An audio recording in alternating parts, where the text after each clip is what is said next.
And that's always been like a big deal to her. I won't let her win at shit. So when she finally got to the point where she was like 14 and she started beating me and things, like Yeah. those victories were meaningful, you know, like they were actual. You She can't, knows man. she earned it. You can't be the dad that lets them win everything, man. Because then when life actually gets them one time, right, they don't know how to pick themselves up, man. Make them earn that win. Right. You know, she's tough on her own though. This one time she broke her arm in gymnastics and she had a field trip she wanted to go to. So she just put that shit in a t-shirt sling, went to her field trip, and then came back and went to the doctors the next Oh, day. whoa, whoa, whoa! A And I'm soldier, missing my my field trip God, for a stupid ass broken arm. God. All right, I like that. Now that's some dedication. I like that. You're like, no, I'm going, broken arm and Yeah, all. she went. She's tough. Now she's a weenie though. I don't know what happened. I guess we all get there eventually. COVID has turned us on. No, I'm kidding. I'm kidding. No, man. I'm just kidding, man. Sort of, not really, man. So how have you been? It's been a while. You've now become a doctor since we last spoke. This is true. And I guess that's always a point of where things go wrong in anything that I talk about because I mean, where things really went is I thought we had a movement that was talking about how to change society for the better. And they wanted to have solutions. So I worked really hard at trying to find solutions. And then I think I realized that nobody actually wants solutions. They just want a bitch. Oh, So, all right. Yeah, I um, mean, because you were part of that movement, man. Back when you spoke out, and so what's the doctorate in? business management. The whole point of that is I had this like kind of direct pathway where I was a cop and I'm realizing our outcomes are kind of shit. Like I mean, even at a basic level, I'm in Baltimore right now. Believe it or not, somehow crime is higher in Baltimore than it's ever been. I have no like we can get into that, but I thought that was something that was going to be impossible considering the way national trends are. But I'm in Baltimore where I'm standing here and it's like we're doing the same things for the last 30 years and nothing's changing. You know, we have some low valleys and peaks and valleys, but there's no consistency. There's nothing actually saying that anything we do actually is improving these neighborhoods. If anything, there are kind of really tangible ways in which we are harming a community. For instance, we can look in the data and we can see that a very strong correlate to crime and violence is a fatherless home. But yet I'm out here running a drug war that's kind of taking fathers out of a Oh, home for really no real reason. whew. So how can we object to these things are right in front of our face. So I thought, okay, we're ineffective. What do we need to do? So then I started my master's program in business management with IT. And for some reason, I was thinking we had like some technology issues at that time. Like we didn't have a lot of communication issues. That's been something since 9/11. That's been talked about a lot. So I thought maybe there was communication issues, like dissemination of information.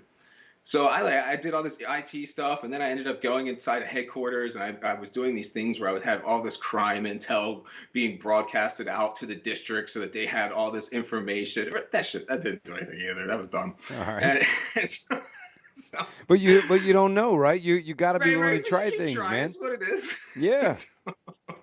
I mean, I'm sure it helped in some way. Officers liked it. I know that much. Um, so then I started just really seeing it as a managerial issue. I've always had a problem with this kind of concept that policing is intentionally racist. I mean, I can explain to you racial outcomes, but for me to look around and see two black cops on my left and two white cops on my right, and people to tell me that this is racism when my entire chain of command is black people. So even all the white people are working for black people, I'm pretty confused Sure. about this racist tone. So I Yeah. know we're talking about something else. We're talking about how employees running in an organization respond. Why do we think that police are the one type of employee that doesn't follow the rules of every employee in the entire world? So I start to focus on how we incentivize and disincentivize managerially what we're doing in our policing. Wanted to find out reasons why, better pathways, things like that. So So I you, mean, I you, did. you took a business management aspect instead of a military approach, and Right. really broke down and looked at things from a managerial standpoint rather than say a talking point, right? Or something maybe the media is driven home as being a reason for change, right, or revolution, or what that change really is, and or even how that change would take place, right? I like it. Right. It's a lot more logical aspect to take a look at where some changes could happen. And come to find out, pretty much the business world has answered all these questions long ago. And anybody like me from a policing background is really late to the program when All it right. comes to a lot of these ideas. So I started putting these business managerial ideas together that they've long proven. I mean, for example, we can all, no matter what side of the spectrum you're from, you can say, hey, uh, Exxon has this business model that maximizes its gains for its shareholders, no matter what is going on in the rest of the world. This is an isolated environment. This is the community of the shareholders of Exxon, Hmm. and they will cut the throats of everybody else in order to maximize gains for their shareholders. Yep. Why the hell can I look at any old neighborhood like a bunch of shareholders Hmm. and apply that to their police department and how they influence that? So I did that. I created a model called civilian-led policing using the best organizational methods that we have available in the business world right now. I'm not saying they're the answer, saying they're a hell of a lot better than what we got going on, but that you keep improving these things and we keep looking for the best answers. So I went and I pitched that all around to a ton of different cities and a ton of different activists. And what really happens is you have people that are saying, we have this problem, and I am saying, okay, great. How do we solve this problem? And we say, okay, we find out, you do research and you find out you need 7,000 signatures on a ballot and you can get any reform passed that you want. Okay, great. So then they say that's too difficult. But then I see them go to a protest the next day with 20,000 people in attendance and not a single person with a clipboard in their hand actually trying to make the changes that were easily there. So I kind of pretty much gave up on that pathway. So, I mean, And what you're saying is you're bringing something that's logical. It's a policy change that easily is implemented, and it gets ignored because it's not a show, because there's not a show of it, or something. It's just not. It seems too logical, too easy, too. Um, well, I think I'm getting out of my realm. I think that's getting into a psychological realm, something to do with mob mentality and how people respond to things like media, victimization mentalities.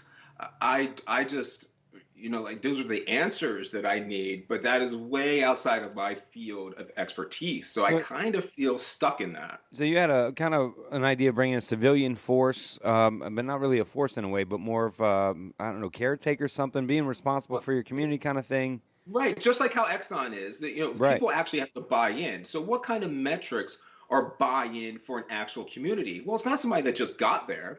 It's somebody that's been there for a long time. So I put qualifiers. So I wanted to be like a lottery. So it'd be a lot of anybody from the citizenship can get in charge of the police department. Generally, you're talking about 7 to 9. 7 makes more sense of a board, and it rotates. It has all these checks and balances. But the basic procedure and idea is it has to be an invested community member, somebody that has been there, cares about this community, understands the nuances of the community, and then they become the decision makers on a board determining what the police will do. And you listen to people like me who will sit there and argue with you about different methodologies, how this would turn out, what the history is, and you talk to professors in public health because really this is a public health issue. It's not just, but that's different.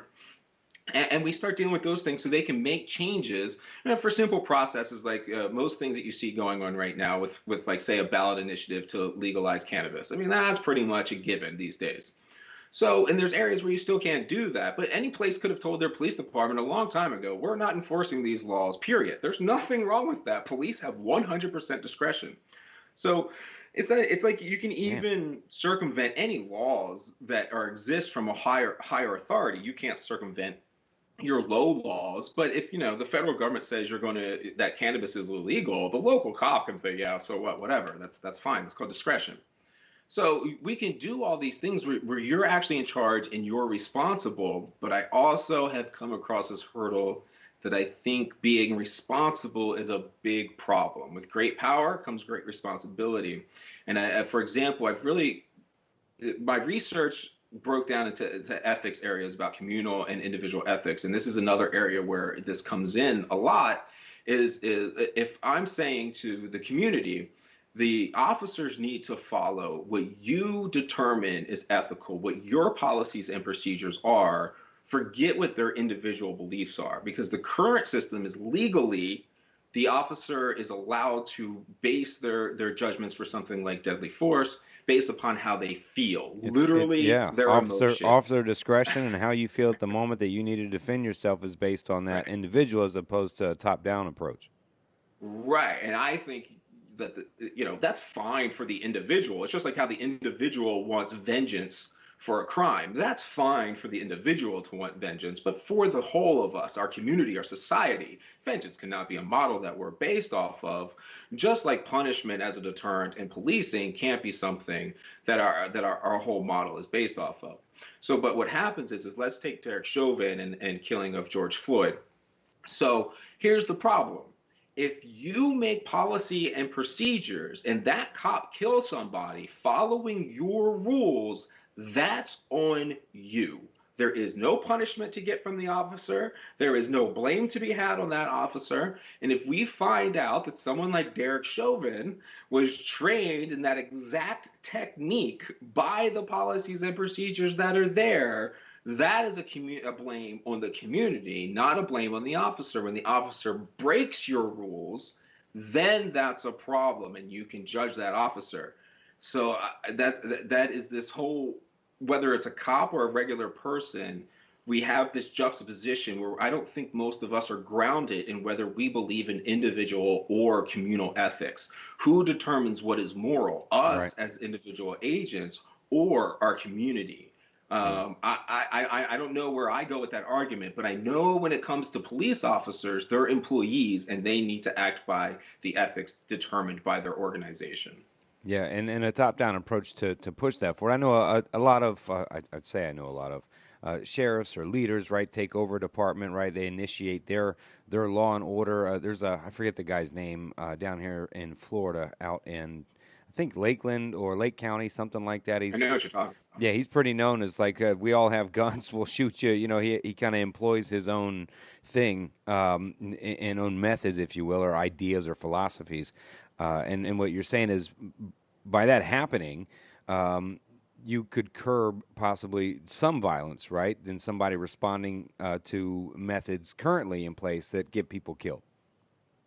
Right. And well, see, with the sheriff, you're kind of in a tough position as well. So Sure. a sheriff is a representative. It's actually, I mean, I would argue a sheriff is the best example that we have in American policing of a direct pathway from the people. So this guy, when he's breaking his rules, he is essentially breaking state and federal rules on behalf as a representative for his community. So I mean, with a good sheriff, a lot of what I'm talking about really does take place informally. But I'm not interested in systems that depend upon individuals. That's kind of what we Good do point. as a whole right now. We have really bad systems, and then we say, but it's worked out so far. Yeah, I mean, pretty decent people for the most part have found their way into the decision-making process or have been around to say, stop really bad decisions. Yeah. But I mean, for example, we were lied into a war by the people we just elected president. But anyway. Yeah. And Yep. we're getting lied to the media constantly, and people fall for things. So I mean, I don't even know. I feel like I've learned a lot about pragmatism, Mm. and I think I don't think that's a way I usually would have thought before. But How things, much of our especially. society are we still stuck? It seems so archaic, right? That you do something, we lock you in a box, right? It seems really primal, right? And then, but a lot of people make the argument, let it be your daughter, right? Let it be your mom, right? And then, Right. yeah, I'll be the first one to kill him. I think that's why you brought up the vengeance part, right?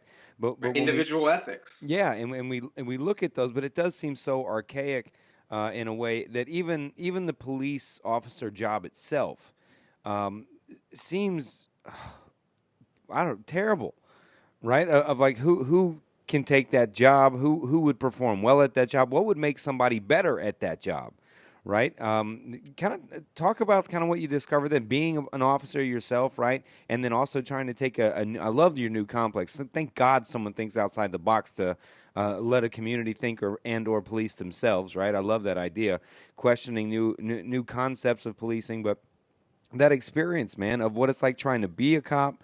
How do you get around maybe having cops, right? Is that even an idea, right? What training or pay? How do you fix that impossible job? Well, you're gonna have to keep me on track to follow that couple of You steps got there it. I because know you got it.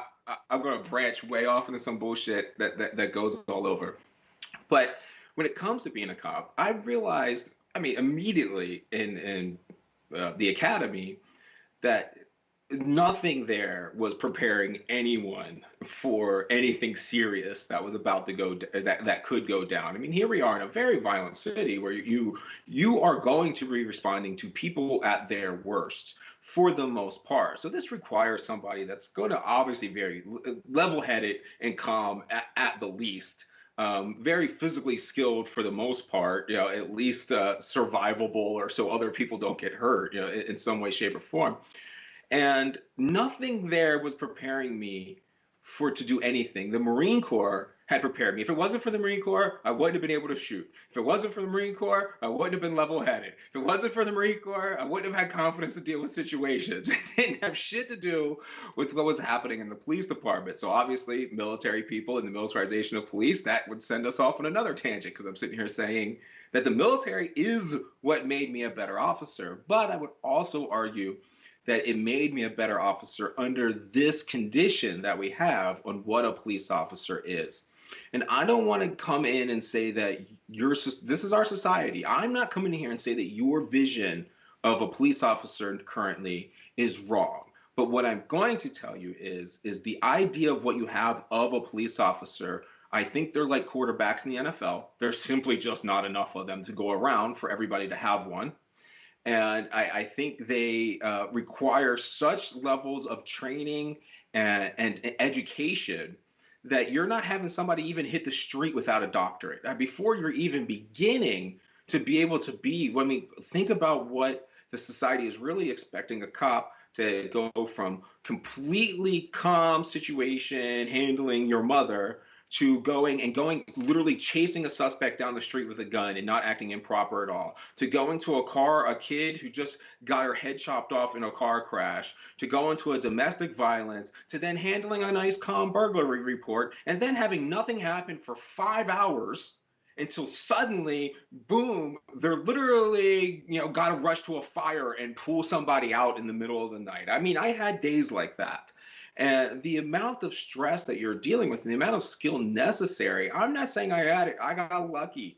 I didn't have it until I was 10 years under the force before I would have begun to tell you that I was remotely capable at doing my job. And by that point in time, I was literally in charge of the entire Eastern District on shifts. When you watch The Wire and you said, who's the head cop around? That was me at 26. That's retarded. Right? Yeah, So, I'm gonna lean toward that. You give me a badge and a pistol at 23 or 26, I would have made some terrible decisions. I mean, I did already. I agree with you. I've often said that uh, the position we hold cops in and officers in. At a time, I remember a little younger, right? Oh, as a cop at your elementary school, you're like, hey, man, is almost a superhero, right, in a way. And they've come from these superheroes to these villains, really, in a lot of eyes, right? Without a concept of what they deal with on a daily basis, what they really go through, right? I've often said that, man, if you're dealing with guns, people's lives, some intense moments, you need at least one psychology course, right? If not right. 10, to be out there. Really, you're dealing with people, like you said, in those high end situations, but we pay them shit, right? I mean, Yep. you don't get a lot of money for doing it. You might die doing it. It's some serious hectic hours, right? I mean, it's insane. And so, do you think reinforcing on the back end better pay, to equal the degrees that I think we both agree they should have? I think that is important, but I have come across an issue that I think it overwhelms the issue that you're discussing, and that's I don't think there's enough biologically capable people. Just like where I'm talking about pitchers and quarterbacks, there are physically not enough people in America that can whip a 100-mile-per-hour fastball. Physically, those Yeah. people don't exist, right? So I think you're talking in the Marine Corps, whether it's special operations in there or you're talking about special operators in the military, in the police departments, when you get to these points where you have people who have been in multiple high stress scenarios and they reacted cool and calm under pressure and made the right decisions. I don't actually think that that had anything to do with the training that they had prior to that. I think you're talking about an actual biological issue. People that don't have a fight, flight, or freeze response. Their body just doesn't get triggered, whether their stress doesn't go up that high, or whatever it is. They don't react that way, so they are able to follow their training and able to follow what they know. But that's only because of their biological precondition. I think that all that stress and all that training, what it does is it weeds out those people in a way that doesn't cause as much harm to society because they're not being trusted yet. You're going through these hard levels of stress, seeing whether you have it or not. I mean, even in the Marine Corps, they kind of talk about that. Do you have what it takes? It's not, can we give you what it takes? We're running you through tests to see if you already have this thing, and this thing is this biological predisposition to not freak out when stressed. An example of this is I know we will be flooded with the media about narratives left, right, up, and down, but the number one thing that stops school shooters is an unarmed teacher disarming the gunman with their bare hands. And that is because you are talking about a teacher that is not armed with a weapon. They're armed with that biological predisposition to not fight, flight, or freeze. Yeah, so we would need every police department would have to be full of basically the special forces that we could find and run through Right. testing and training and all that. And so even financially speaking, if all that money was there to train these officers to be special forces, biologically they're not programmed to be that because there's so few anyway. Right. I think it's still an impossible Wow. hurdle. So, money and training will help you discover who those people are. For instance, right now, I can still go to the job, but you think I'm going to go do that job for 40 grand? Yeah. That's cute. You Yeah. know, if you Right. start throwing 250 on the table, I might get my ass off the couch and figure out a way to lumber around and go back to policing, you know? Yeah. Could So, steal a couple of special forces guys to come right. over. You start paying that Yeah, they kind of money. certainly would as well, you know. So, and even then, which places should really have those type of people? Who's even going to make that decision? Who gets those people? And So do we I would, continue with the militarization of police, right? By bringing in, the forces of right, that. right. So here's what I argue. I would argue that you need people like me, and there's enough of us to fill 2 or 3 SWAT teams in each major city, for sure. So you have those major SWAT teams, and you have a van, 2 vans that are fully armed to the hilt at all points in times, roving around the city. Whoa. And what happens is regular cops for the most part would be unarmed. They're not out there. They're not going to. It's not a comply or die situation. This is if you comply, you're going to get your ticket. If you don't comply and you run away, well, your license plate number and what information we have and all of our cameras are going to go to a detective unit that is fully staffed and ready to not come after you themselves. They're just going to find out who you are, and they're going to send our SWAT teams after you. And it's going to be in those cases where, yes, society is saying comply or die. We are saying you will die if you don't come and do exactly as we're saying. There are those times when that happens. That happens a lot. For every major city, that probably happens 10 to 20 times a night. So Wow. in those situations, yeah, That's we crazy to send those think about, people. man. 10 to 20 times like that sort of episode. That's Yeah, that's wild. an average. Yeah, so in Baltimore, that surely happens, you know, 10 times per shift. There's 9 shifts, Wow. 9 districts. So I mean, I would have it happens hundreds of times a day in Baltimore. Yeah, yeah. It's I don't think people really realize that, man, until if they really think about that number, right? Because they may read the headline of what happened of something. So this one tragic or two. Well, if you watch the local news, right, it's tragedy after tragedy on the local news, right? But and think that that's kind of it, as opposed to 10, 20 other incidents. But Yeah, you were no matter saying, what we're talking about, the numbers are clear. that I don't care what aspect you're talking about, still we're in a situation where 99.99999% of these things resolve without issue, no matter what you're talking about. I Good argue point. that when it's our SWAT teams doing this stuff, when it's our elite soldiers that are comply or die situations, that every single death from us is a failure. That's the way it worked for us in Fast Team. If we're doing a hostage rescue in the Marine Corps, if we're doing a hostage rescue, whether the bad guy dies or the hostage dies, we failed our mission. We want to come in there and capture everyone and bring everyone to a state where we all gain more intel, we all treat everybody humanely. That's the goal.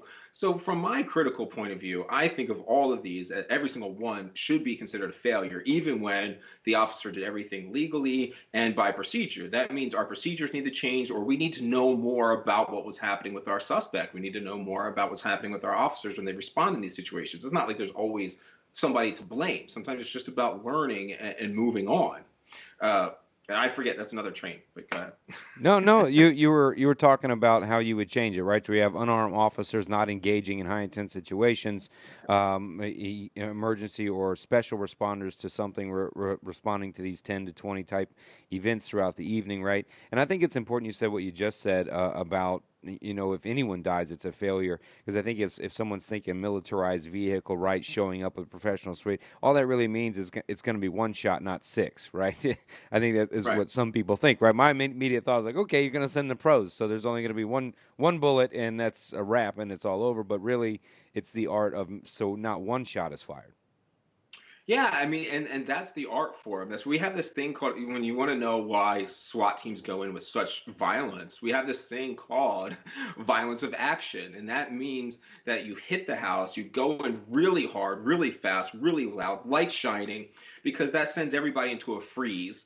And you're able to go ahead and it gives you the advantage to handle things safely so that they're going, oh my God, what is happening? Instead of actually reaching for a gun where you will do something. So the reason they do that is because it ends up in less problems. It's just like shooting center mass. A lot of people talk about how police shooting to kill is wrong, but the reason that exists is because yeah, we've kind of made a determination that five suspects aren't worth one innocent. And if we shoot for anything other than center mass, we're increasing our likelihood that an innocent is shot and or someone we're not intending to shoot rather.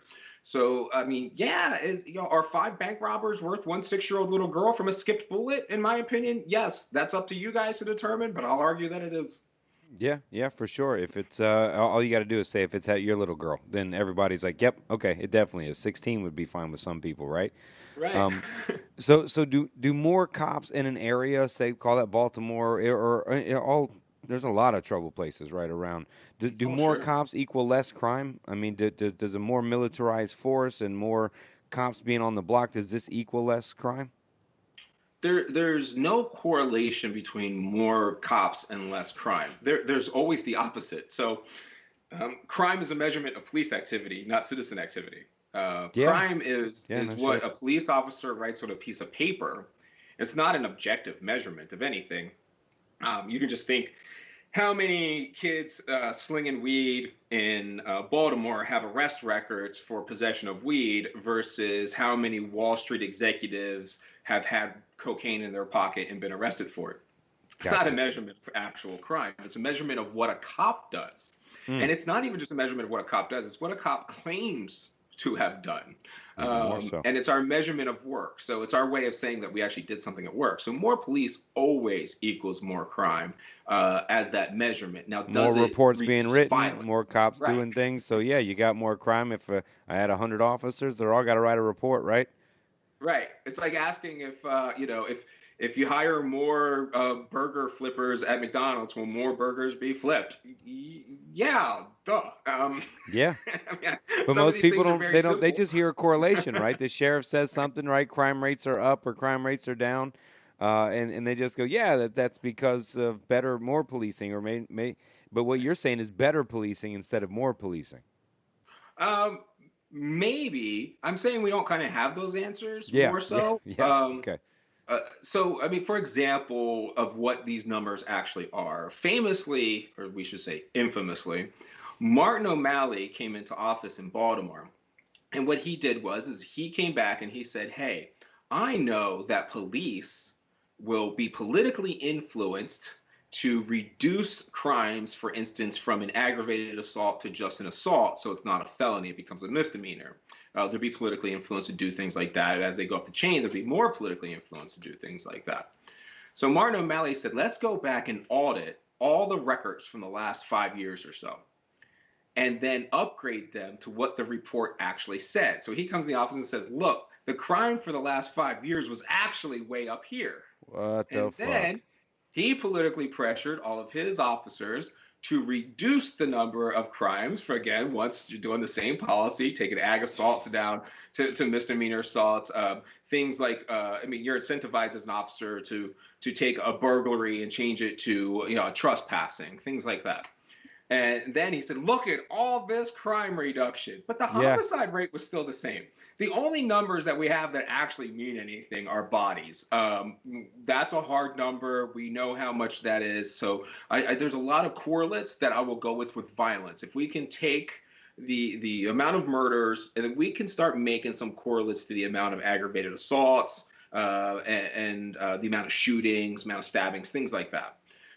But there's really nothing else we can correlate anything to, because crime, like especially procedural crime, is something that isn't entirely done by the police department themselves. I mean, this is not something like I was out of the police department before I really started realizing this myself. I mean, this was doing the research. I'm looking and I'm trying to understand crime numbers and I'm trying to understand what the data says, and then it's just like, well, wait a minute. If I'm plugging this into an algebra equation, the variable C for crime is being told to me by police. It is not. This is a. This is clearly a measurement of police activity. This has nothing to do with what a community is doing. There's no measurement for that. The only measurement we have in that whole thing is murders. That's the only thing that we can say, okay, we have 10 bodies, so clearly there's been 10 homicides. That's Yeah. it. Everything else is kind of politically influenced bunk. Yeah, it becomes the police officer's subjective or the political influence to have violent crimes quote down, right, or Right. felonies down, right, because we're charging them with lower crimes, right? Just I mean the political moves, but you're right to think about it. That I don't think people do. They just hear crime rate because it's sold to them on local news, right? Even myself, and you're thinking crime rate's down or crime rate's up, right? And all we really are is monitoring how many police reports got written is what happened based on That's exactly that's a good way to put it. All we're doing is monitoring the amount of reports that have been written. Yes. Yeah, that's it. And we compare it what to the year previous to say up or down. Right. And what does January 1st have to do with any trend? So, like if two gangs are beefing, is our argument that in January 1st they like reset their beef and they continue on a blank slate and see what happens? You know that's Like what somebody was thinking, right? Somebody's you got 1 year of crime. All right, you're right. So the local gang decided the murders were up in February. It was cold outside, right? So right. and they got but people don't take it further to really look at it, man, and wonder. So I mean, some of the things right that we're hearing with this police reform protest, right, which is defund the police, right? This is something we kept hearing. And some people picked up on it, ran with it. Some people say, yeah, defund them, take their money away. Some had some solutions to substitute it with community policing, right? Some said sending social workers out. When I heard that, I'm like, you apparently have never met a social worker, because the social workers are burdened with thousands of cases and people they can't get to, completely underpaid, and now you want them to respond to a domestic violence issue, right? Because they know how to talk to them better or something. So I've heard an array of from defund everybody, community policing only, to more accountability, right? Kind of talk on some of that you're seeing, right? A movement that was meant to, I don't know, Well, stop when I got into violence. the movement, it was all about making this organization, because why would we ruin this organization that's already created? The infrastructure is already there.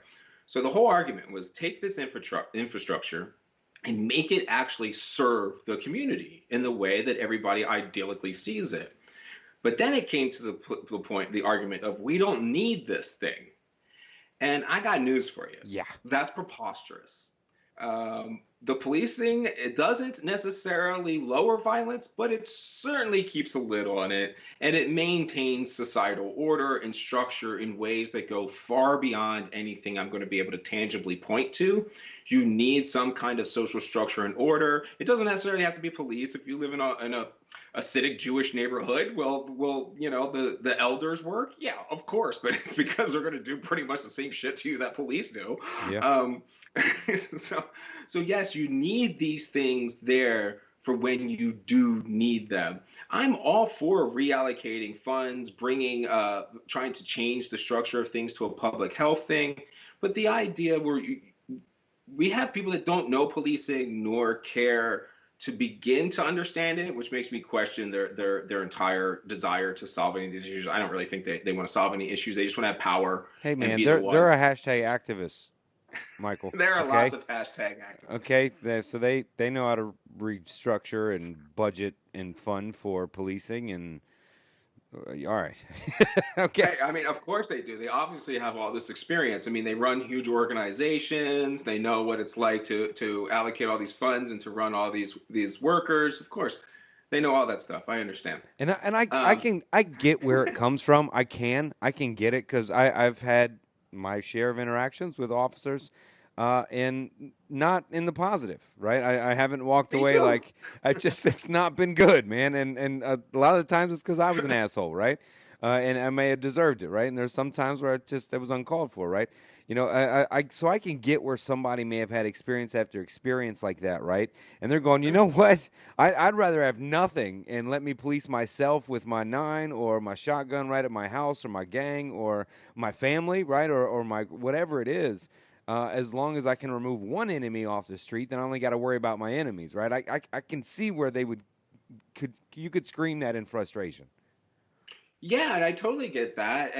The thing is we've been down that road as a human society. This is where the lords and the that come from. When you think of England and you think of all these little territories and these castles, that is what results when you don't have that layer of overall chaos of organization. Now, is it worth it? I'm going to argue, yeah, but that is definitely a societal issue to argue whether it's worth it or not. But if you have your vision of no police, that means that the strongest of us will occupy territories and will all beef with one another over a fight for resources, and we're set civilization back tens of thousands of years. I mean, this is Right. this is the shit we did before we became very civilized. I mean, We, I'm all for yeah. improving policing, but the idea that 28 unarmed people being killed last year in a city of 300 million that allows everyone to have a gun that wants one might not actually be that bad.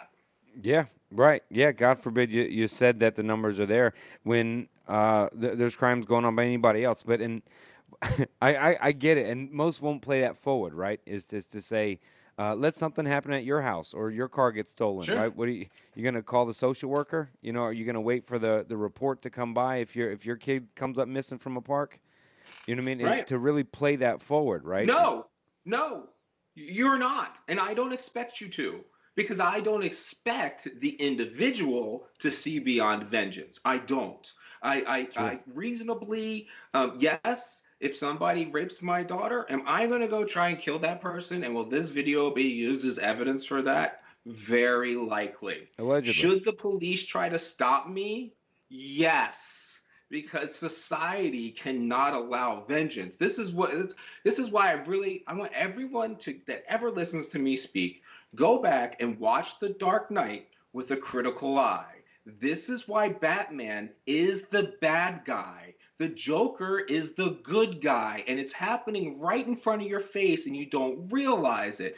Batman is skirting the laws. He's destroying everything. No crime is being solved. He's not stopping the gangs whatsoever. The best he can do is destroy half the damn city, manipulate all the laws, and just make the crime syndicate hide their money a little bit better.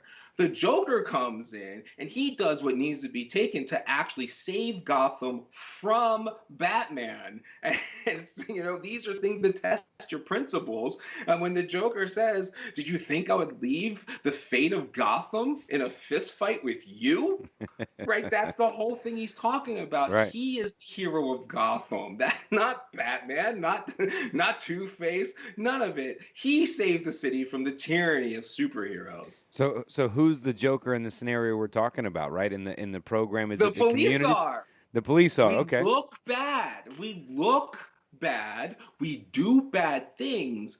But the data is very clear that in the end of the day, this is what maintains the order that is more important for everyone else. It is some part of the thing that the Joker exposed himself. It doesn't matter how bad the plan is, as long as there's a plan. That's a problem why people go along with that. I think our policing plan's pretty bad, but it's like everybody's kind of content as long as there's some kind of plan going on. They don't care how bad it is. I really care about how bad it is.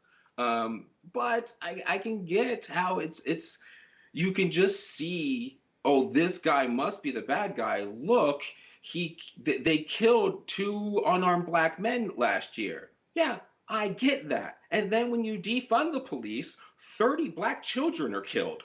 What Yeah. do you want me to tell you? Since you started rioting, literally 30 children, black Mm, children, have died during the riots. The police would take decades to kill 30 black children. Decades. wow. You keep going, man. You're on that You cognitive know, I mean, rampage. I know. No, I mean, this is just what I'm talking. This is just. It's not like I came. If anybody listens to me from 5 years ago, they're often like, "What is this dude talking about?" And I was like, "Well, that's what happens when you just research." It's like anybody.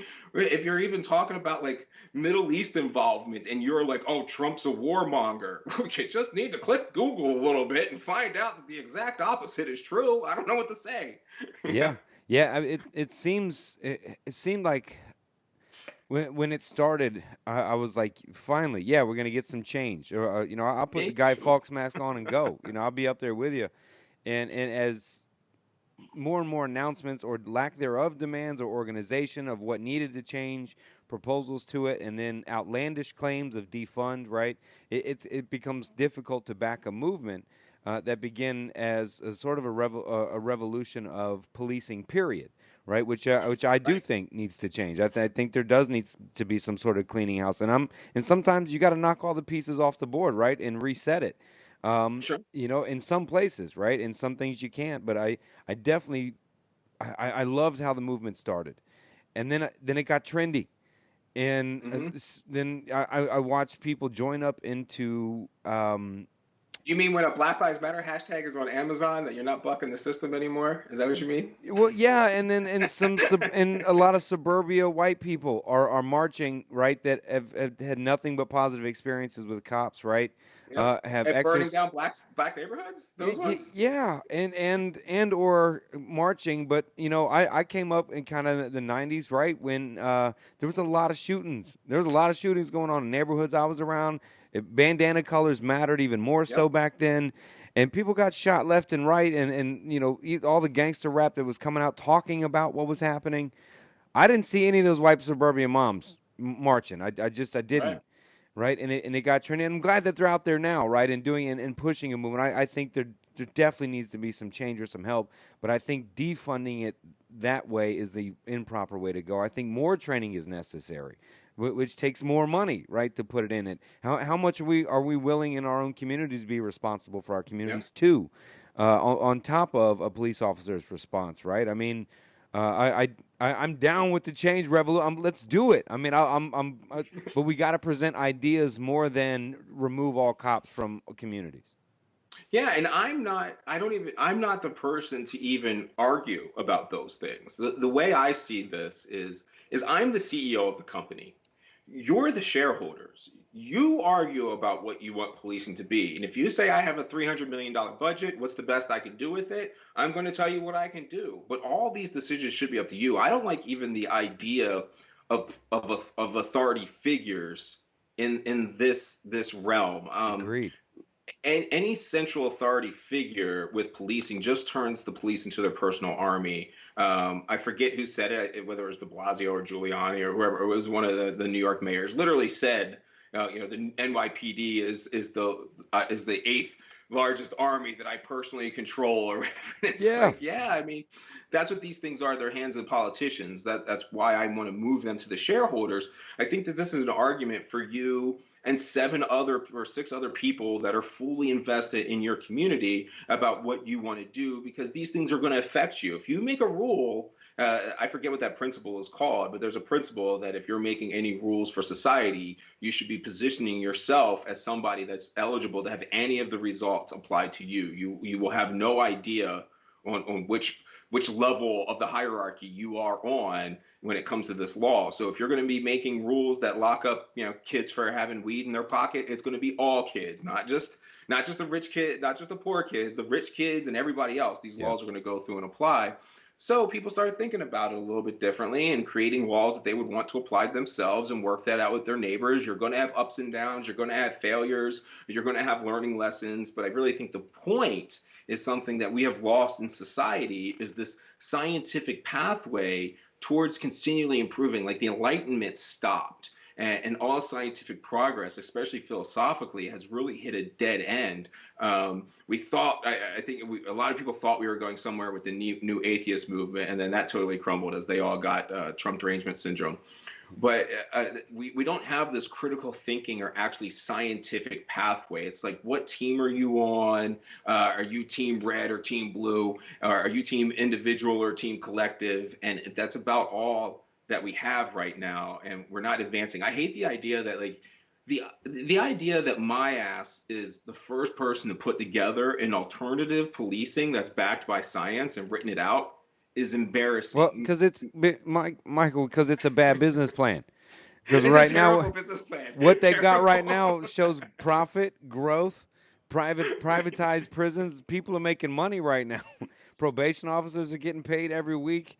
You know what I mean? Yeah. Guys are indentured servitude right now, serving community service hours, and there's way too much money in this. I mean, why would you write a different business plan? Right. I mean, so there's a great example of my frustration right there that you just hit on, which was these, let's call them indentured servants that are in prison. And I just watched all the black people who claim to care about or all the people who claim to care about Black Lives Matter and police reform literally argue to vote for the people that have done all these things. And so Yeah. my mind is kind of blown. I mean, Kamala Harris literally kept people in prison so that they would fight fires and risk their lives for dollars a day. Yeah. Like, I mean, I just don't understand how we're in this place where we're blaming the officer while the people elect into power the people who tell the officers to do those Well, things. it's easy. It's easy. It's easy to blame the cop because I watched it on the video. That's who choked him. I can point it. I can point at it. Sure. I can point at it. It's the video I see. But you make an argument though that let's take anybody and drop them in that training system, put them in a similar scenario, right? Maybe 50% don't, maybe 70% don't, maybe 30% do, right? That follow and as much as blaming that one cop. I do think some cops do need to be held more accountable. I think some get off. Sure. They get off because of that amendment of the discretion, that happens. So I think Right. I don't maybe think you should keep your accountability. job, but I also have a problem with punitive things for an employee. I do have a problem with that. Unless you have flat out murder, I don't know. I feel like it's something society has to eat. And it sounds bad, but Well, it's hard in today's society, man, because that video goes viral, right? yeah. And 150 million people see it in a week, right? And then it's you can't stop that turn of this has to change, right? Or that has to change, right? You could probably take a lot of videos of things that happen, right? Show a homeless man, right? You see the same idea. Hmm. This has got to change, right? Show someone die of cancer because there's no cure for it, right? There's a million things we could push a pull for, right? Good point. And I think I don't know. I'm with you. I'm like I don't know how to make it better, right? Because without the cops, you don't want this Mad Max version of Right. what life is. Without the cops, you really don't. And then you don't want to militarize everybody, right? To where I feel like I'm losing Right. my freedoms, and because I've felt that way before. I've had cops come to my Well, house I and tell mean, me, think about this. Let me just interrupt for this one yeah, thing no, because it go ahead, man. drives me Go ahead. insane. Body cameras. So we want to argue for something that only tells the story from the cop's perspective. What he sees or she sees. Okay, okay. That seems like a really weird place to start. Yeah. I, and what do we do? What was that going to answer? That's going to end in facial recognition being attached to body cameras. I'm sorry, it can sound crazy in 2020, but come 2025, everybody's going to be like, yeah, well, duh, of course they would do that. We need to stop terrorists. Yeah, and You now know? now it runs your face, scans you, you pull right up. Now That's what I'm you're saying. Yeah, it yeah, run now you're in the warrants on you system. just when you show your face in public. Yeah, turn into Demolition Man all of a sudden, right? It's gonna get Yeah, nuts. I'm just not into that. Like I'm not. I think everything is a tool, and it's who has the tool that and the power over the tool that matters. If you just give the current system of policing more tools, they're going to use those same tools to continue the incentives that all officers have, which is to put people in prison. They're literally hired to put people in prison. That's, I mean, Yeah. I don't know how to get past it, but everything that I achieved in policing was directly correlated to the fact that I put a lot of mofos in jail. That's why I got cool assignments. That's why I was in Major Case Squad. If I would have been doing things, by the moral book the whole time, would I have been there? Hell no. But I didn't join policing to handle freaking 911 calls all day long. Right. I want to do real detective work. And how do you get the real detective work? You demonstrate that you know how to put people in prison. That's how you get to do real detective work. So, I mean, every tool you're going to give me, guess what I'm going to use it for? Yeah. Figuring out how to put more people in prison. this is not, this is what I'm Yeah. saying. Like in the business world, this is like, duh. It doesn't matter what your policies and procedures are. Whatever you reward your employees for, that's what they will do. Whatever you or disincentivize your employees to do, they will tend to not do those things. Yeah. How about a prize for somebody with the least amount of speeding tickets? Right? Right. Even my big argument, and I had supervisors stand up for me, but it didn't ultimately matter. When I was in this one neighborhood, it was a pretty small area, and I was able to, if I just being really active, I was able to lock that place down.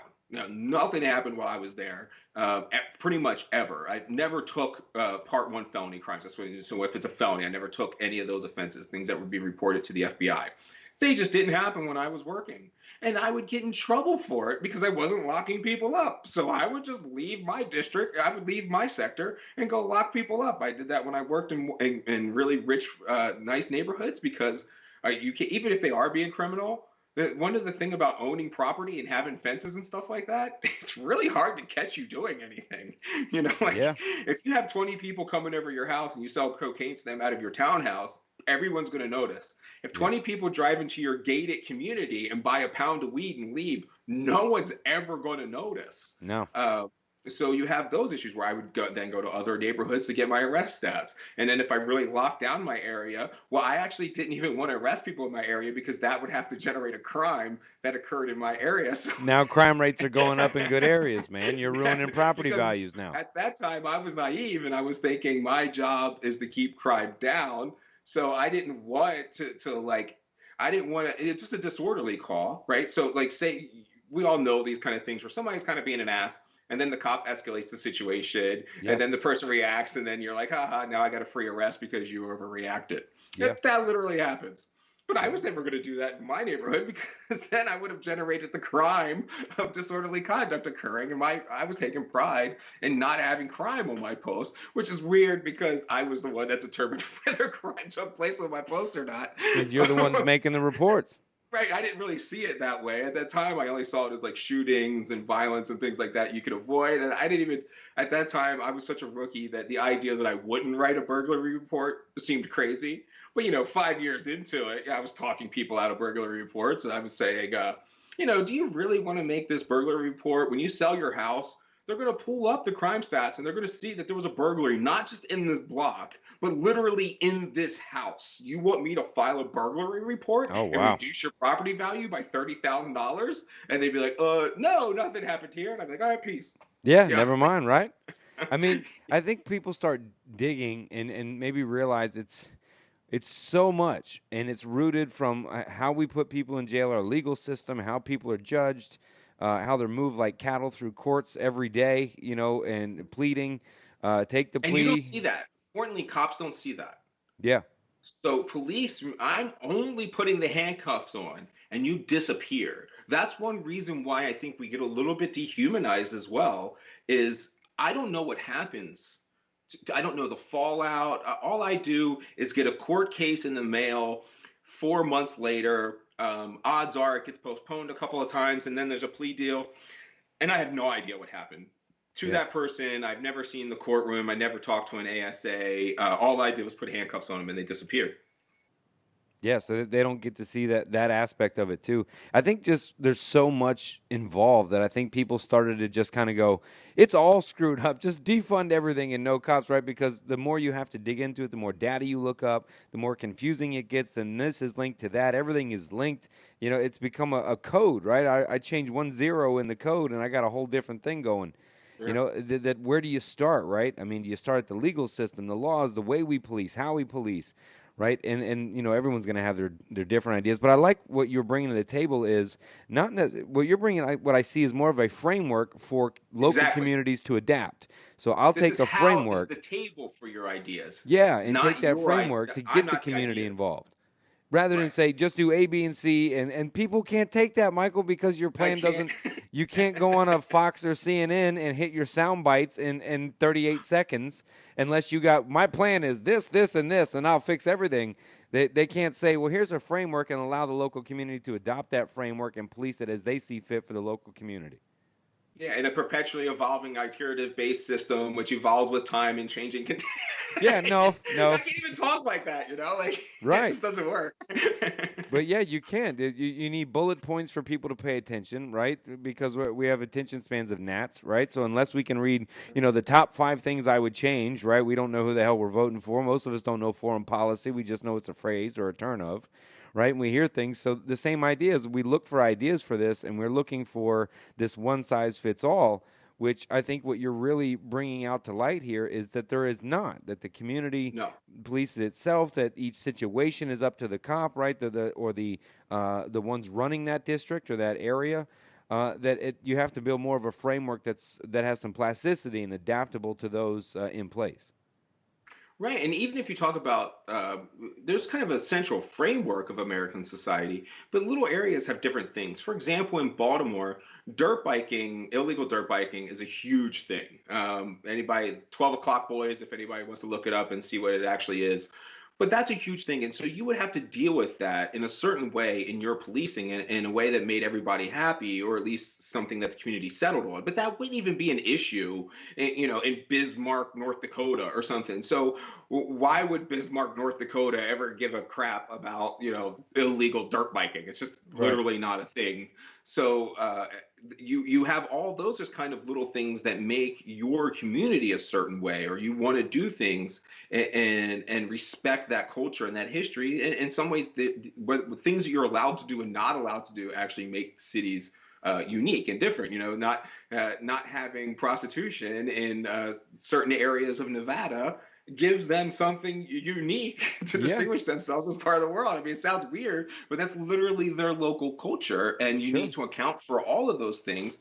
I'm definitely talking about the framework and how policing should be, and I'll argue with you about the numbers and what things are. But I think a lot of this is a lot of learning, and I'm not sure how to actually get it to people or have them want to take it in. I mean, maybe all truths that way. Humans just don't really try to face reality. We're trying to avoid it all point in times. Evolution really is survival of the avoidance of reality. Sure. It sounds weird, AKA but cognitive dissonance, right? right. You know what So I mean? the concept there is that, so a basic way to think of it is, if there's something in a bush, a honey badger's in a bush about to kill you, and you decide as some kind of caveman to go over there and see whether the honey badger is in there, you decide to go investigate reality. Well, you get attacked by a honey badger, you die, and you don't procreate. But if you avoid it finding reality, you actually survive and then will procreate and create another creature that doesn't want to find reality because reality is almost sure to kill you. Yeah. Everything we have is a very limited perspective and is not reality at all. For instance, you look at a flower, you think, oh, it's bright and yellow and it's cute. But the reason it's yellow is actually because bees see an ultraviolet, and that color just happens to be correlated to the ultraviolet color that they're giving out, and they don't give a damn about the color of their flowers. It's just a weird thing that happens to be that we like the color that bees see in ultraviolet light, a thing that we can't even see. So us and the bee are living entirely two different realities. Neither of them reality because he's not seeing our light spectrum, we're not seeing his light spectrum, and then there's a whole bunch of other light spectrums none of us No are one ever sees. seeing that actually exist in reality. Rage Against the Machine, though what is that line? The air is empty, though it fills the air with radio is silent, though it fills the air with noises. Yeah. I mean, if you could actually see reality, you would see Wi-Fi and radio signals bouncing everywhere. Lasers would be going crazy. Sound waves would be shaking everything. Like you couldn't exist. Reality would literally overwhelm you and kill you. So I think I kind of do that to people when they say things like, the police are disproportionately killing unarmed black males. Not true. I hate to tell you guys this, but the argument that black males are only 8.5%, or less than that, they're roughly 6.5% of the population in America. So the idea that they compromise roughly 50% of the unarmed killings by police is wrong. No, police do not respond to demographics. By that mere argument says that if police killed 100 people, 15 of them should be children and 10 of them should be elderly senior citizens. That doesn't make any goddamn sense at all. Police do not respond to demographics. Police respond to violence. So as long as 6.5% of the population is committing 53% of the violation, it's actually disproportionate that they are less than 50% of the killings. If you talk about violence, which is really what police are there for, white females are by far the most disproportionate victim to police violence. There are tens, if not hundreds, of white females who have been killed at the hands of police in this country, and almost zero white female murderers, and definitely none that have killed police. But you can't say that shit, man. I know, but all I'm doing is relaying the numbers, and I don't know what that has to, how the facts of the scenario, Well, if they it get in the doesn't push way it. of the It doesn't solutions. push an extreme agenda, right? It doesn't Right. push an extreme one side or the other, right? When really, to argue would be let's fix those neighborhoods where these crimes are taking place, right? And let's put money into Should those be the argument, neighborhoods. yes. You know what I mean? Let's do that. Let's fix the neighborhood where the crimes are taking place and try to help the neighborhoods out, whether it's through job, education, right? Maybe less jail, right? Forgiving Sure. sentences, right? Maybe the money really goes into not only changing police and its structure and how that's done, but also into the communities because it seems that crime is Just concentrated. disincentivizing criminal arrest by cops. So Yeah. what happens Okay. is the cops respond to violence, right? So I'm sent to an area that has had shootings. So literally, what happens is I'm sent to an area where the 6.5% of black, or the 6.5% of the population, that's not even fair, where this less than 1% of black males are committing a ton of violence. So I'm sent to that area. And then, because we isolate ourselves and we segregate ourselves in our society, some of it ourselves, some of it because of the echoes of slavery and things in housing projects and policies and welfare, all of that, absolutely, of course. But because of a scenario outside of police control, where there are a bunch of other poor black people surrounding the violent black people, the police respond to the violent black people's area, and then those other people who are minding their own business, the 99% of black people in those neighborhoods, they are around cops who are being paid to catch crime, make arrests, and report criminal statistics up. So while I'm sitting there looking for someone committing a murder, I see someone selling drugs, just like they sell drugs on Wall Street, or just like they jaywalk somewhere else, but I'm there and that is my job. So I will arrest somebody that I see doing these offenses, which means the nonviolent black people are double victims. And they are mostly victims from these people who were crying about the police killing and having attention put to, which, I mean, I know this all gets hard, but I mean, the street doesn't talk like the news talks. I promise you, the street talks the way I talk. There's a few mofos, keeping my language in check, who cause and double victimize all the people in those neighborhoods. The black grandmother that's calling the police wants that bad kid out of that area, and it would improve the things for everybody else. But the police aren't very good at doing their job, and it's not a very good system that's very effectual.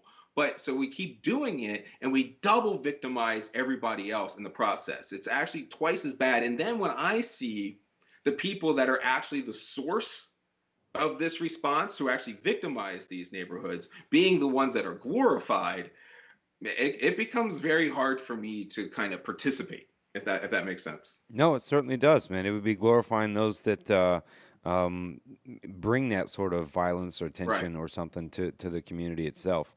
I wonder how much of it too is the patrolling, right? Is because like the arrests make it good, right? So you go to places where crime is happening, right? So you can go get the arrest, so you can move up in Well, the rankings. violence. I mean, we don't know where crime is That's occurring. right, violence, right? Violence. It's very different, right? Yeah, that's true. That's important to point out, right? Because crime is just where a report was written Right. and by a cop, right? That violence really is where that comes from, and we all know it, right? We joke about the hood, right?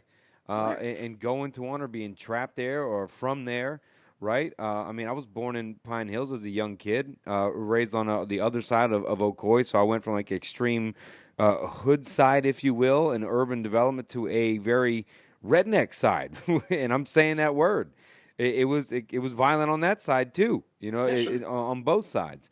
And I saw police arrest my friends as equally in Pine Hills as in Ocoee, and commit violence as well. But we also knew where you didn't go in Pine Hills, right? And where you would be shot quickly, in other areas too. And it's like, I think it just becomes too easy, man, to point a finger at somebody, a race even, and blame a race and blame a Mhm. culture. And it becomes some sort of virtual signaling aspect that turns into some trendy movement. That sounds really good, right? But as you're saying, has so much emptiness behind it that nobody really wants to talk about what can we really do, right? And I love that's what you're bringing. You're bringing a lot to the table. That pointing out is not only here's a lot of issues with the way that you're measuring it, the way you see it, the way you're patrolling it, the way it's processed, but here's a system that we can do and implement all over that will customize itself based on the citizens. I love your idea of a board, a rotating board. I've often said that the President of the United States should be like jury duty. You get picked, and it's your Right. year. That's right. That's what I mean. And it shouldn't be like, it should be like a service thing, Yeah, you're like like shit. almost like jury duty. Like, Shit, I got damn, I got to be the president this year. I didn't want to.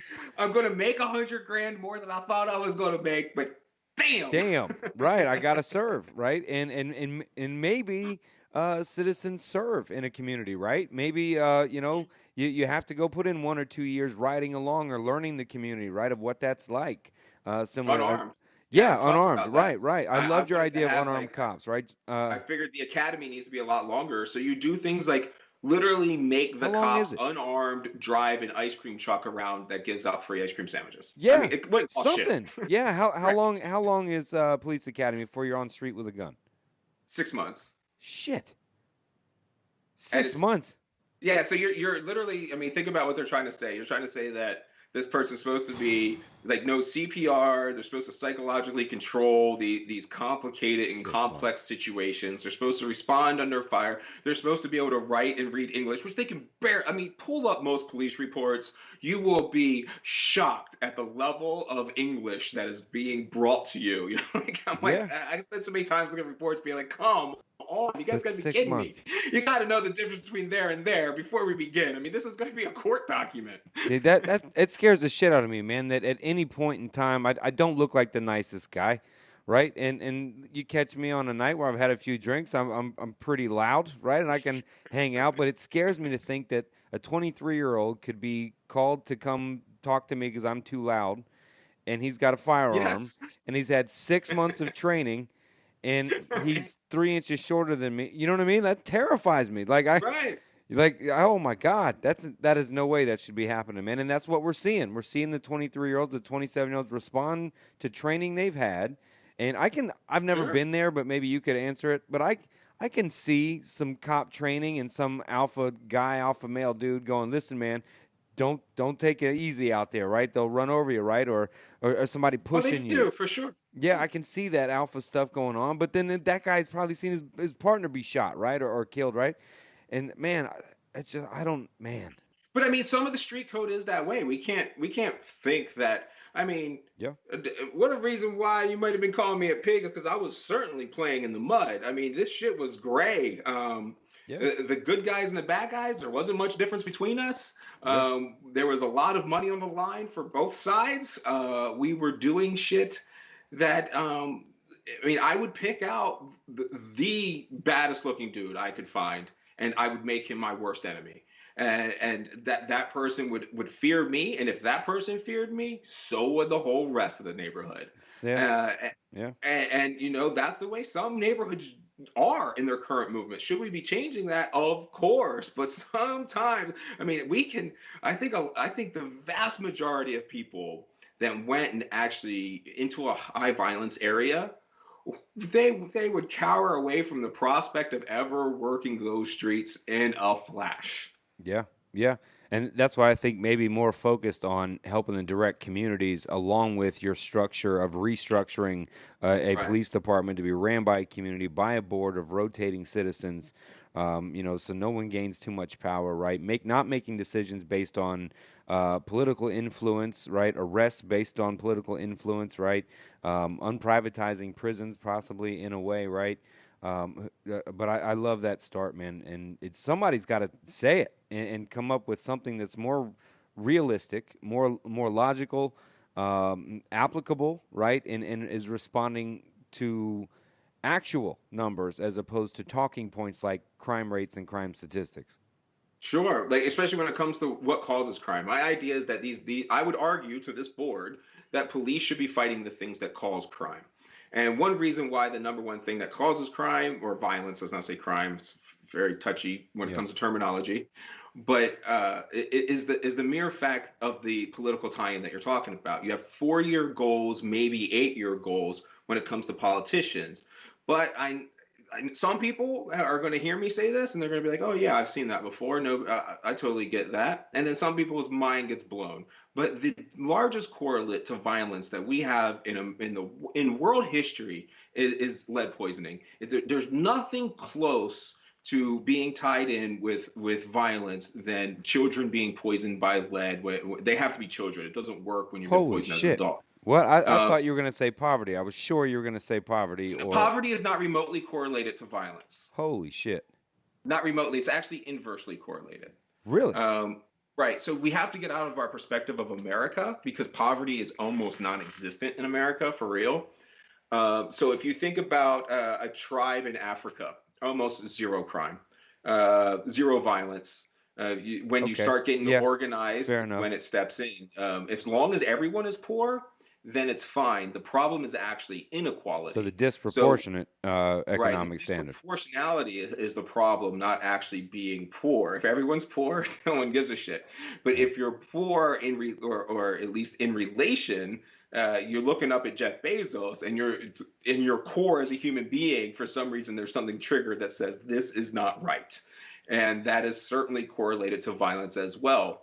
I put that in the third category, which is in unequal access. You could say inequality when it comes to resources. It's not just money, because if it was water, the same thing would take place. Yeah. It's to the resources, and the more essential the resource becomes, the stronger correlation there is to violence. But I actually even think that that's probably aggression, not violence, which is a whole nother Mm. issue. Violence to me is biological malfunctions. Aggression is when you've made a logical decision to do something that appears the same as violence. So Okay. if a Nazi soldier and an American soldier are in a fist fight, from the observer, there's no distinction. But one side is being violent and the other side is being an aggressor, doing what they feel they have to do. And most likely in reality, the Nazi soldier is too, being an aggressor, just been manipulated. Yeah. So there is a big difference between, like, say, somebody goes crazy and just kills their whole family. That's violence. If for some reason a drug dealer was out to kill you and you decided to kill him first, that is very, that's a, we need to handle those things in separate manners. But with this lead poisoning thing, anybody can look it up. You just type into Google lead and violence. That's all you have to type. You don't even have to type anything else. And then go to images, and you'll see all the charts. A child is poisoned by lead, and then they lose their impulse control. They're literally biologically affected. They're poisoned. It makes them more violent. It makes them lose impulse control. Makes them have a lower IQ, so less prospects in life. You know, that kind of has a circular effect. And then by time, what happens is they actually become more violent throughout their whole lives. But once they're the 16 to 24-year-old male, then they become physically capable of doing violence that reaches the level of authorities, and thus the crime starts being recorded. So you'll see an 18 to 20-year delay, and then you'll see crime drop. This is why crime dropped in the nation after the late 90s. That's because in 1974, the CAFE standards went in and got let out of the gasoline out of the air. So then by the time 1994, 1995 hit, we started to have that reduction in overall violence throughout the country. In New York City became the safest city in America because they got their lead levels to the lowest in the world. So now when their children grow up, they're vastly less likely to grow up and commit violence when they're older. And once that paid off, that's when you saw the reduction in there. Currently, right now, Iraq and Yemen are the only two countries that continue to use leaded gasoline. And we just wrapped up a war in Iraq, and there's currently a war going on in Yemen. Even terrorism is probably most likely correlated to lead poisoning. Holy shit! You just saved the bomb for last, bro. Well, I mean, this actually Holy isn't a shit! bomb in the science. Yeah, Um, that's insane, man. And most of the lead poisoning in America with the poison is that water, gasoline, paint based, like where?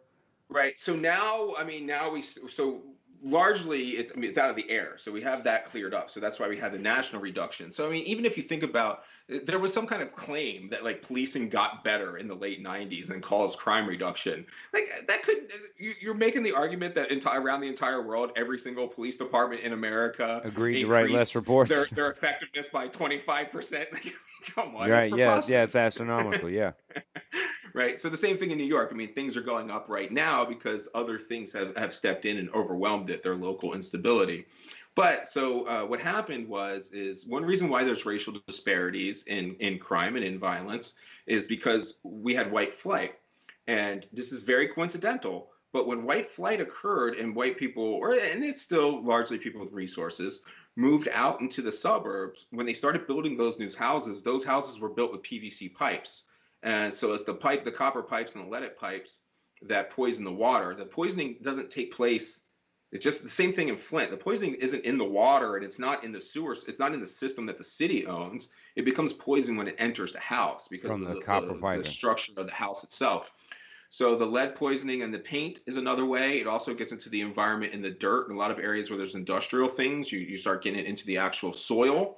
So, I mean, if police focused on landlords and things like that and actually focused on the cause of lead poisoning, you would have a 20-year delay. So almost zero of the cops that worked on it would get any reward. Yeah, you can't do that. It Because, doesn't help my right, crime rates for my next election. right. This is why you must be in charge because you care about your city in 20 years.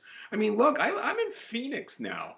Yeah, what do I care about Baltimore? You know, I mean, Yeah, honestly, you care yeah, about I'm where kind you of a live. vested member. So if they want to pay me to go do policing, I will still do very good at that and serve you as you want. But this is your city. I'm just a tool. I'm just somebody that can do the job for you. That's it. You guys have to all do these things yourself, like lead poisoning, which is the biggest issue. I mean, fatherless homes are a big issue too. So, I mean, these are things we have to focus on as a society, but cops can't make you have dedication to a father's being in the home. We can certainly stop arresting ones and putting them in prison for some bullshit offenses. That's for sure. Yeah, yeah. That would that I agree with, man. I mean, perhaps what we are experiencing are just really the symptoms now, right, of some things in place that needed change a long time ago. I Um, agree. I call it the echoes. There's a okay. lot of echoes, and we can't deny those echoes. It's not like racism like doesn't have an effect, but the effect is echoes. It's not the cops now. I mean, again, as I started this interview or discussion, interview is a stupid word. I couldn't fathom how I was working for a black police department with an entire black chain of command in a black city with black coworkers, and racism was the problem.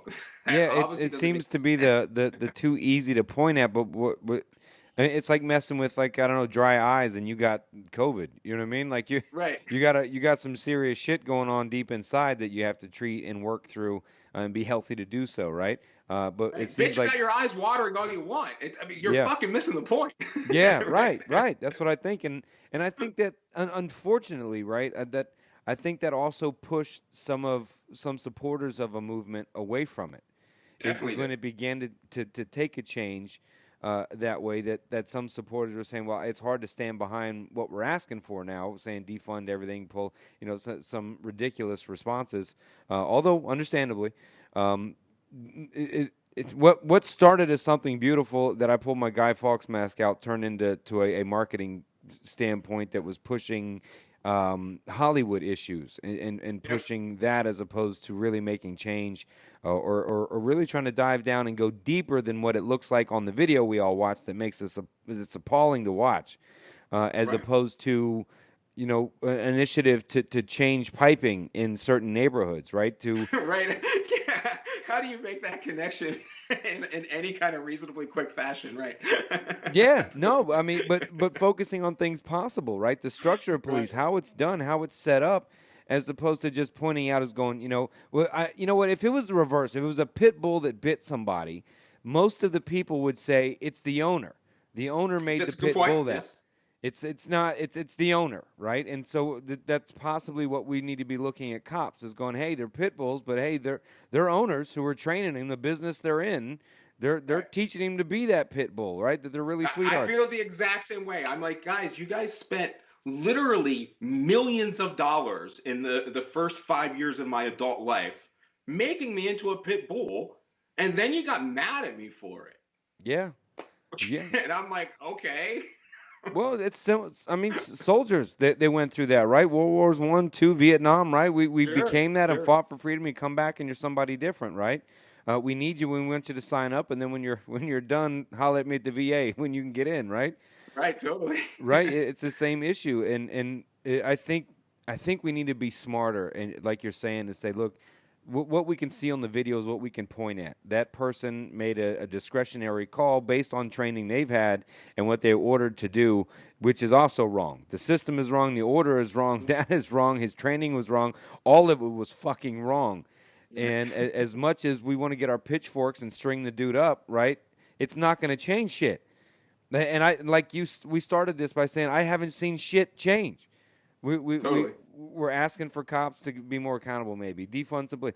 All of this uproar, all of this shit, and we've come out of it with like, well, I hope COVID goes away soon. Well, you know what? I think we both got to go because I actually have another interview. I don't know Yeah, why do I your have two thing, man. interviews today, but I think I want to just leave us with a positive note Yeah, yeah, when let's it do that. comes to change. And I've always been saying that wars are won by ideas. They're Mm. not won by any amount of force. You can temporarily win by force, but I mean, you can occupy a country. It's only, I mean, if somebody came in here, like China and the whole world teams up and they occupy America, I mean, you can technically occupy it. I mean, if you want, but it's only going to be a matter of time before you can't stand the guerrilla tactics anymore. Yeah. So where that's going to is policing in America there's been some kind of ideological victory. I haven't seen many procedural victories or policy victories. But when we started taking count of the killings, the Guardian had to do this famously. Police do not have to report their killings because justified killings are not reported to the FBI. It's a side note, but that's how I always talk to when gun people say, well, there's been so many self-defenses. I'm like, actually, you're just making that up because it's a justified killing. Justified killings aren't reported. Mm. But so since the Guardian started keeping track by following newspapers, about 5 years ago, we were looking at almost 1,400 times that police killed somebody in the line of duty in America for the year. So 1,400 times. But last year, it's been a continuing downtrend. And last year, we didn't even hit 1,000. So this is a drop off of roughly 400 police killings per year that has occurred over in the last 5 years. And this It's is nearly in a 50%. situation where the population went up. So even if the number was stagnant, that's improving. The number has actually gone down 400. So you're talking at least in reality a 50% drop off. Yeah. That's Yeah. significant. Yeah, that's huge. That's 50% people are still alive, man. Right. I mean, that is freaking significant. And that's just been in the idea being sown into cops. And that's why the last thing to freak people out and leave them with is the recent Harvard study that proved that police in America are more likely to shoot a white person than a black person. It's just, I mean, I don't know. That's just numbers by the amount of interactions. So that idea has whether I mean you can see how it's sewn into this inverse correlation because all crime, all violence is interfamiliarity. So it's almost all people that you're familiar with, people that look closer to you, or is more likely to be a commit a crime. White on black crime is almost non-existent. Statistically, it just isn't a thing. Black on white crime, a lot more of a thing, but that's a separate subject. Yeah. Yeah. But things are kept in a familiar fashion. So this has gone so far that it's probably in every black cop's head because there's no distinction whether it's a white cop or a black cop shooting. In every cop's head, there is this narrative: don't shoot the black guy. Yeah. I'm glad that's there. Dangerously, sometimes that means it's okay to shoot the white guy. Unfortunately, yeah. But I am glad that is there now because that means me too. Right. That means me too. Right. You know, so and it means I got to think twice before I pull a gun on the guy. You know what I mean? Before Yes. I take it that far. So if it's done that, at least we got that's a positive note. I think there's lots of positives, but the positives don't give power or credit to any individual. And I think that's something that you were hitting on earlier that seems to be hard for us is like rule by council seems very hard for us to actually adapt to. I think we see that when we argue about our governmental system now, where representative, which is a rule by council. So we kind of argue for democracy. I will argue day in and day out that democracies for retards. I mean, you don't leave things up to it's literally a logical fallacy to leave things up to a popularity contest. I mean, Yeah. Galileo died in house arrest because nobody believed him that we were circling the sun. I mean, Yeah. these are things that we shouldn't really be governing by. We need to govern by trusting our certain people and kind of cycling it in, like you were saying, and making it so that it's just people that are actually committed to the areas. And a lot of things do improve, but yeah, I think improvements get swept under the rug as well. I agree, man. Mike, I know you got All to right, roll, brother. man. I gotta Thanks. get out of here. Shut this thing down however you see fit. Yeah, man. I appreciate you joining, man, and chat with you later. All right, brother. Be safe out there. See you, man.